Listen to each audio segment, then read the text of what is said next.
마지막 아이템으로 넘어가겠습니다. 아, 우리 형님이 이게 별로 안 좋아할 것 같긴 한데. 아무 상관없어요. 이거 얘기해야 돼 이거. 네, 강서구청장 보궐선거. 이거는 좀 녹록치 않죠. 녹록치 않은 게 아니고요. 음. 우리가 이걸 아까 제가 뭐 수능 과목 중에 하나라고 얘기를 했는데 수능 과목 중에 하나. 우리가 재보궐선거가 총선 6개월 전에 있고 그 중에 뭐 국회의원 뽑는 것가 있을 수가 없죠. 임기 6개월. 그렇죠. 뭐 예를 들어 다 광역자치단체장 선거도 아니고 또 여러 개 있는 것도 아니고 서울에 강서구청장 선거가 제일 큰 거예요. 이번에 10월 11일 그렇죠. 하는 선거. 그러니까 여기에 이제 막 뭔가 이걸로 단판 승부 내는 것처럼 이제 언론에서 막 얘기를 한다. 그러니까 뭐 미리 보는 총선 뭐 저는 예비 그런 표현에 너무 막 싫어서 기자들한테도 뭐라고 해요. 이게 말이 되냐. 그래서 이제 예를 든 게 이거. 예를 들어서 강남구청장 보궐선거가 지금 있다고 치자고요. 그럼 강남구청장 보궐선거면은 국민의힘 후보가 이길 거 아니에요. 가능성이 매우 높죠. 그럼 이게 총선의 바로미터입니까? 이게 수도권 민심을 반영하는 거예요? 이걸로 당 대표가 그럼 강남구청장 선거 지면 민주당 패배한 이재명 대표 사퇴해야 되고 비대위가 나와야 되는 거예요? 아니잖아요. 강서구도 똑같이 보시자고요. 강서구라는 데가 원래 어떤 지형을 정치 지형을 갖고 있는가를 본 다음에 얘기를 해야 될 거 아니에요. 아무래도 민주당 쪽에 좀 유리한 곳이죠. 아무래도가 아니라 지역구 3개 있어요. 가불병. 셋 다 민주당이고요. 14%, 17%, 24% 졌어요. 어마어마하게 많이 3년 전에. 졌네. 그럼 또 누가 이래요? 근데 구청장은 어떻게 이겼어요? 보세요. 2.6% 이겼어요. 김태호 2.6%. 후보가. 예. 근데 그때 나온 민주당 후보는 진성준 의원의 보좌관 출신이라 나머지 한정혜 의원하고 누구죠? 하나? 하여튼간 안 좋아했어. 강선우. 그렇지. 서로 협조를 안 하지. 안 하지. 그러니까 민주당 분열됐다는 얘기예요. 그다음에 그 당시에. 그다음에 그때는 대통령 선거 이기고 석 달도 안 돼서 또 그리고 했잖아요. 부동산 문제나 이렇게 터져서 그러니까 서울 다 이겼을 때. 대선 버프. 그다음에 오세훈 효과. 오세훈 후보가 서울시장 선거 딱 나가면요. 구청장이나 기타 등등이 대충 7에서 8%가 더 나와요. 서울은 오세훈 효과라는 게 있어요. 그거 하나하나씩 차감해 보세요. 까보면 그래서 아주 우리가 해피하게 이긴 선거인데 그것도 2.6% 이겼는데 지금 봐요. 오세훈 안 나가잖아요. 줄투표를 할 수가 없어. 그다음에 대선 버프 없어졌어. 없어졌죠. 민주당 3명 사이 다 안 좋은데 셋이 나와가지고 인사 돌고 막 엄청 해요. 어렵단 말이에요. 근데 현실적으로. 이 상황을 가지고 이제 막 과대평가를 하는 거야. 야 강서구청장 이렇게 표 차이 나면 이렇고 저 아니 이해가 안 가는 얘기예요. 근데 사실 저는 그 생각은 좀 들었어요. 그러니까 저도 개인적으로 이번에 아직 결과가 안 나와서 뭐 모르겠지만 현실적으로 어렵다라는 건 누구나 다 알고 있었잖아. 그리고 결국 김태우 후보 때문에 보궐선거가 생긴 거고, 근데 본인이 다시 나오게 된 상황인데 그러면 후보를 안 내는 게 맞지 않았을까? 개인적으로 이런 생각이 좀 들더라고.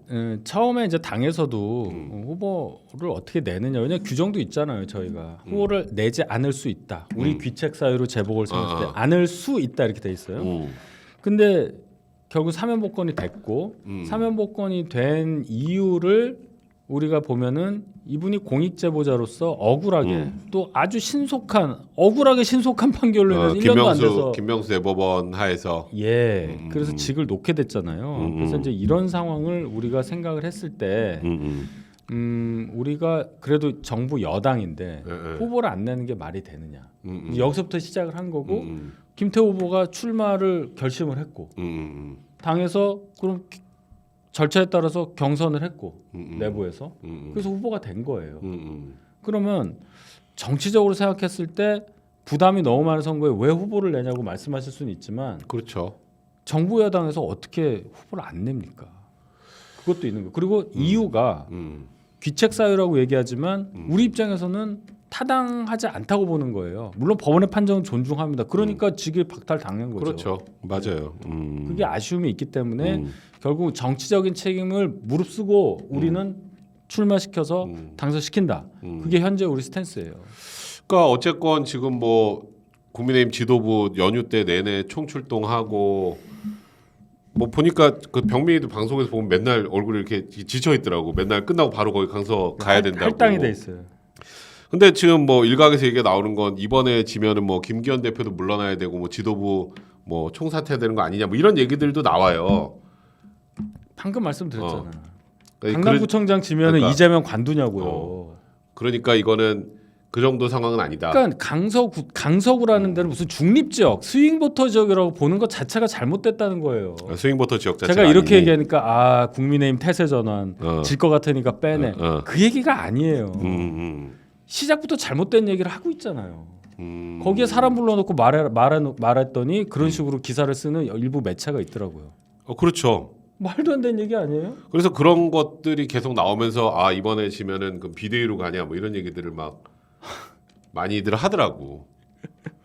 그렇지 않다. 아 물론 이럴 수는 있어요. 아 정말 수도권이 좋지가 않구나라는 어떤 각성을 하는 계기가 될 수도 표차가 있죠. 너무 많이 나면은. 네, 그럼 당에서 이제 뭐 어떤 뭔가 대책을 조금이라도 더 많이 더 빨리 만들 수 있는 계기가 될 수도 있는 거고. 뭐 그런 거는 있을 수 있죠. 근데 그게 어떻게 비대위로 넘어가요? 아 여기서 비대위로 가는 건 너무 말도 안 되는 비약이다. 이상하잖아요. 아니 시험 과목이 20개인데 하나 근데 아니 멈췄다고. 그냥 기사가 심플하게 이번에 뭐 국힘 지면 이제 뭐 김기현 체제 흔들 비대위로 가나 뭐 이런 식으로 기사들이 나오니까. 그러니까 이게 그건 많이들 무슨 보시니까. 예를 들어 무슨 서울시장 재보궐선거나 뭐 그러면 모르겠어요. 아니잖아요. 아, 서울시장 재보궐선거는 좀 다르지.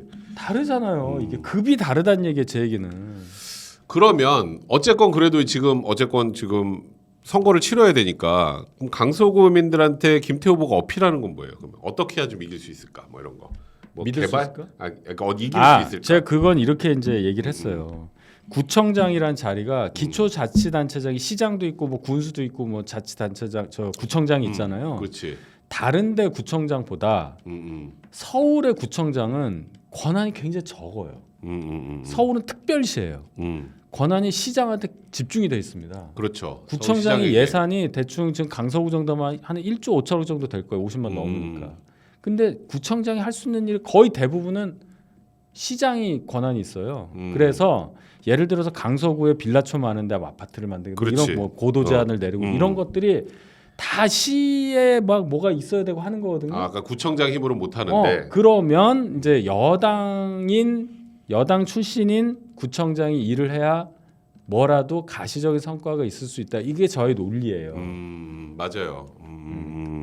안 그러면 구청장이 정말로 할 수 있는 일이 너무 없고 예산도 거의 쓸 수 있는 게 그러니까 강서구의 발전을 위해서는 여당 후보가 돼야 된다는. 그게 저희의 논리인데 네. 이제 그러면 이제 저쪽 민주당에서는 그러죠. 아니 자기 때문에 이랬는데 없고 뭐 행정도 모르네 어쩌네 이렇게 공격하는데 어차피 이거는 이제 선거는 정치적인 거니까 그 강서구민의 판단입니다. 아니 그러니까 뭐 많은 분들이 막 뭐 지도부가 총출동하고 이렇게 뭐 이렇게 심혈을 기울이는 거 보면 이번 선거가 너무 중요하다 뭐 이런 취지로 뭐 얘기가 나오다 보니까 선거가 하나인데 그럼 어떻게 중요는 그건 당연히 선거가 하나잖아요. 거기 그러네. 하나밖에 없는데 그럼 당 지도부가 하나라고 놀아요?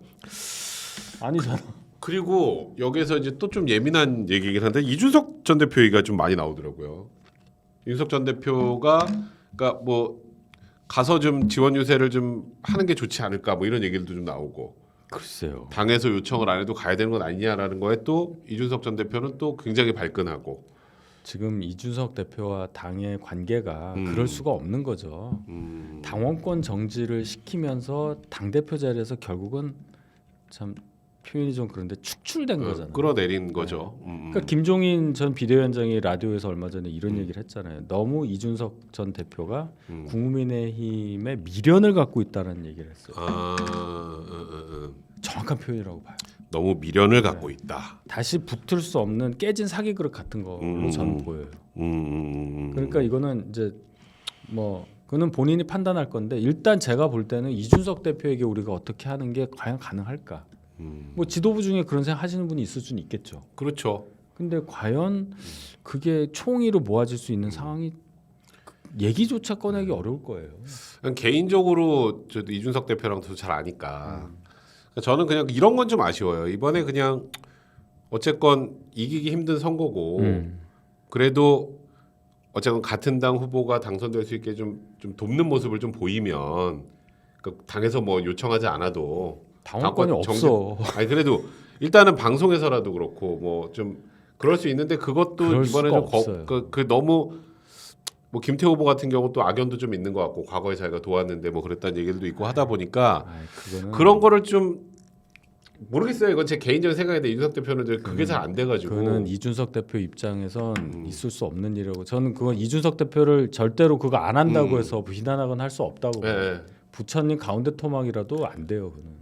현실적으로 좀 네, 어렵다. 그건 그렇게 되는 게 아니에요. 정치라는 게 그렇잖아요. 서로 입장이 달라서 부딪힌 거잖아요. 그래서 그렇지. 나온 결과 대표 자리에서 임기도 안 맞췄는데 결국은 축출이 됐는데 그 사람이 이 당을 위해서 뭘 한다? 아무것도 없이? 근데 뭔가 당을 보장도 나가는 건 없이? 아니니까. 당을 나가는 건 아니니까. 아니 그뭔 보장이 있는 것도 아니잖아요. 그렇지, 그렇죠. 그거는 너무 과한 너무 요구 아니에요? 그런가? 그거는 안 되죠. 그렇긴 하네. 그렇긴 하네요. 말도 안 되는 얘기죠. 근데 참 하여튼 지금 이게 뭔가 이번 뭐 강서구청장 선거 결과에 대해서 어찌 보면 의미가 그 정도까지 큰 건 아니라는 정도로 정리가 되지만 그렇죠. 그래도 이제 여기서 이제 만약에 좀 차이가 좀 많이 나게 이제 만약에 패배를 한다 예상보다 좀 많이 진다 그러면 뭔가 좀 변해야 될 거 아니에요. 그럼 국민의힘은 어떻게 좀 변해야 돼요? 그럼 그 퍼센트 내가 뭐 진 걸 전제로 해서 말하는 건 좀 그렇긴 한데 그 퍼센트라는 걸 그럼 뭘로 정할 거예요? 6%면 되고 7%면 안 됩니까? 그거 몰라요 나는. 그래서 그러니까 대략, 그 질문이 성립을 안 한다는 거예요. 지면 지는 거지. 퍼센트 차이가 뭐가 예를 들어서 막 중요해요? 10몇 프로 이렇게 져버리면 막 예를 들어서 아니 이준석 원래 대표 10몇 프로 17%. 지는 데라니까요. 아 그래요? 얘기했잖아요. 14%, 17%, 그렇겠지. 26% 졌다고. 24%. 그래서 이준석 대표가 17% 얘기를 하더라고. 네. 그래서 만약에 그런 그렇게 대예요. 그러니까 야구를 했는데 원래 5대 0으로 지는 팀인데 이번에 5대 2로 졌어. 엄청 잘한 거네. 근데 다음번에 때 9대 0으로 졌어. 그렇게 얘기할 수 있는 게 아니잖아요. 지면 진 거지. 다만 이 선거를 치르면서 나온 강서구민의 민심은 이렇다. 요구하는 게 이렇고 우리한테 나오는 불만 사항이 이렇고 우리가 뭘 더 해야 되고 이런 거는 소득이 되는 거죠. 그걸 가지고 총선에 대비하는 게 맞지. 야 우리가 5%로 졌으니까 되게 잘했으니까 이 기세로 가면 돼.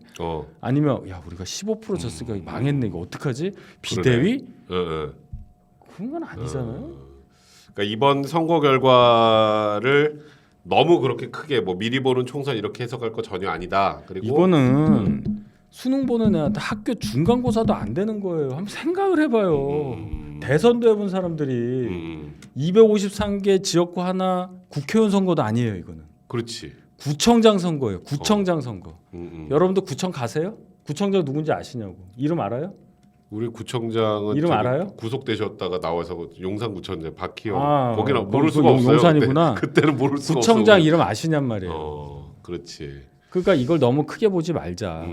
근데 얻을 건 저희가 다 얻는 겁니다. 굳이 저희가 막 이걸 폄훼해서 그럴 얘기가 아니라 너무 작다르게 축소시키는 게 아니라 과도하게 얘기할 필요가 이거 한 10월 11일이잖아요. 일주일 지나면 또 없어져요. 이 이슈는.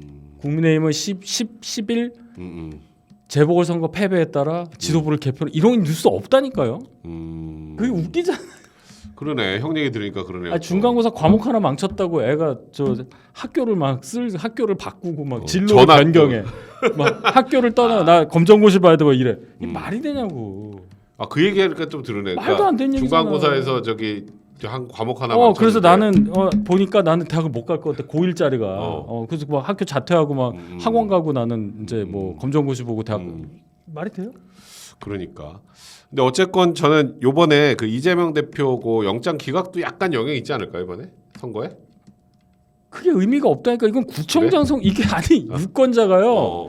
56만 인구 강서 구민 중에 유권자 한 45만 될 거예요. 그렇지. 그거랑 이재명 대표 영장 기각을 연결시켜서 투표율이 한 40%될 텐데 거기에서 표가 그것까지 우리가 하기에는 너무 머리가 복잡하지 않아요? 야구도 보고 해야 되는데. 그렇지.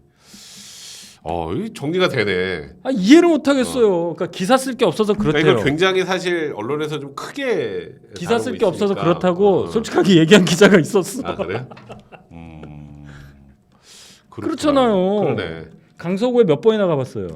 저는 김포관 가느라고 가봤죠. 그리고 저 경찰서 저는 이제 변호사로 가본 거 그쪽 그렇게 좀 가봤죠. 그럼 예를 들어 서울이 아닌 곳에 사는 분들이 서울 강서구가 뭔지 모르지. 뭔 의미가 있냐고. 그러니까 이거를 애써 너무 크게 볼 필요도 없다. 없어요. 여기까지 이제 정리가 되네요. 아유 힘들어. 하여튼 저희가 또 벌써 또 우리 시간 잘 가. 벌써 1시간 10분 됐어요. 더블헤더 하자 그랬잖아요. 그래서 저기 어떤 분이 오늘 그렇잖아요. 댓글에 더블헤더 안 하냐고. 그래서 저는 언제든지 할 수 있어요. 저희가 다음에 조금 앞으로 당기고 뒤로 조금 밀어서 더블헤더가 가능하면 한번 더블헤더 한번 가능합니다. 하고요. 예. 그리고 앞으로 이제 뭐 총선 다가오고 할 거 많아요. 할 거 많으니까 여러분들도 계속 저희 정치와 수다 좀 관심 가져주시고 아직 좋아요 안 누르신 분들은 빨리 좀 좋아요 좀 눌러주세요. 많은 분들 좀 볼 수 있게. 저 어떤 분이 100병 공천만 하는데 저는 정치 1도 관심 없습니다. 1도 관심 없어요. 그러니까 그런 거 신경 쓰지 마시고 그리고 제가 말씀드렸던 것처럼 걱정 말아요 서울에 저 좀 응원해 주시고요. 오늘 저희 여기까지 하고요.